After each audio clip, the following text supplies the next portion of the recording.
Braziliyada Olimpiyada shoh supalarida yurtimiz sharafini qo'ldan kelganimizcha bor kuch g'ayratimizni ishga solib vatanimiz sharafini birinchi o'rinda albatta bizga shunday imkoniyatlar yaratib bergan, shunday bizga ishonch bildirgan yurtboshimizning yuzini yorug' qildik deb o'ylayman va mana shu oynai jahon ortidan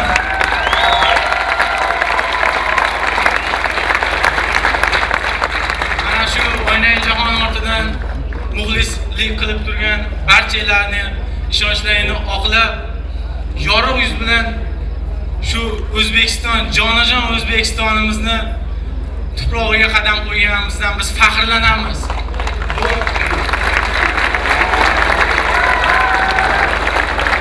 Bu medallar shodasi albatta barchamizniki. Barcha yurtdoshlarimiz biz ham ular bilan faxrlanamiz.